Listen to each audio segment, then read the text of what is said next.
discuss meaning. And first, we're going to go over some definitions. Meaning is the significance of something. Purpose is the reason for something. Values are the worth of something. And duties are the responsibility of something. And values and duties are connected to meaning and purpose. Let's start with nihilism and existentialism. Nihilism is the philosophy of despair, and it's a logical conclusion of atheism. In nihilism, life has no meaning or purpose, and life is ultimately hopeless and worthless. It's hopelessly worthless. Existentialism is a philosophy which focuses on the now. Existentialists live in the moment. They agree with the conclusion of nihilism, but disagree, possibly, with the thoughts on the existence of God. And then there's also nihilistic existentialism, and all that we have is the now. We can try to make meaning for ourselves, but in the end, it's meaningless. Without God, life is meaningless. There's no middle ground between nihilism and theism. You can't bridge the gap at all because deism gives meaning and nihilism takes it away. The consequences of atheism is a meaningless, worthless, purposeless existence. All attempts to find a meaning without God are arbitrary.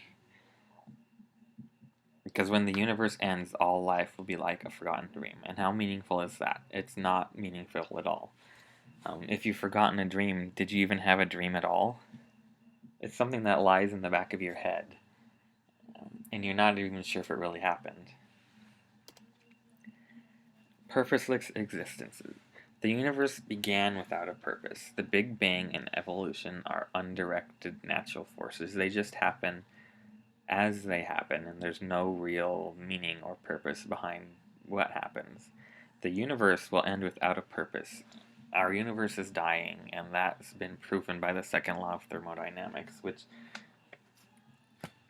basically there's not enough energy. If our universe keeps expanding, there won't be enough energy, and our universe will die a heat death.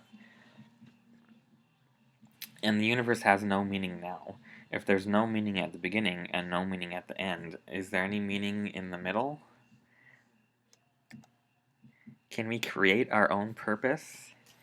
We can try to create subjective purposes, but not objective purposes. Creating meaning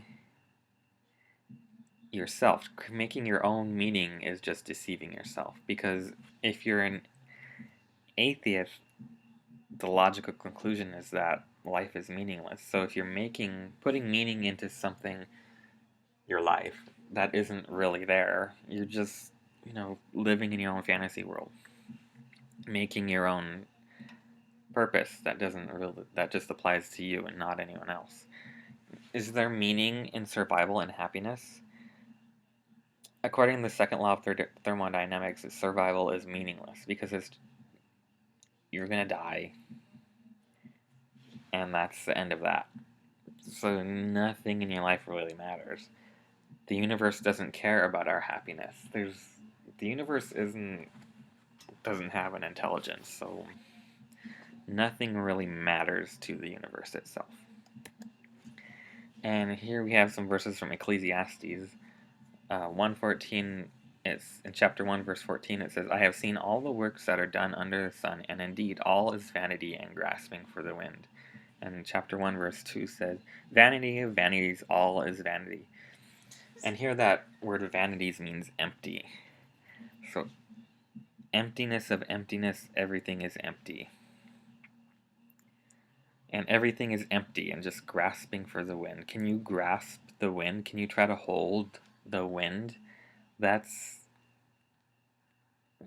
a meaningless thing. You can't hold on to the wind. You can't catch the wind, hold on to it.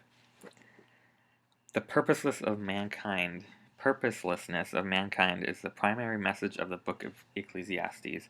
Without God, life is empty of meaning. They knew this back in Solomon's day when he wrote Ecclesiastes. He knew that without God, there was nothing. And in this last slide, we have Pascal's wager. And I'm going to give you some assumptions. Assuming that atheism is the correct choice, what happens after death? Nothing. Assuming that theism is correct, what happens after death? Well, there's two choices. But if theism is wrong, then the consequences is eternal nothingness. And if atheism is wrong, then the consequence for the atheist is eternal damnation. The theist, if you're a Christian, there's heaven. Or even, I guess, you don't have to be a Christian. Other religions believe in heaven, but it's questionable if they're going to end up there. So it's safer to assume theism rather than atheism, because if you're an atheist and you're wrong, you might end up in hell. But if you are a theist and you're right, you'll end up in heaven. So there we have Pascal's wager.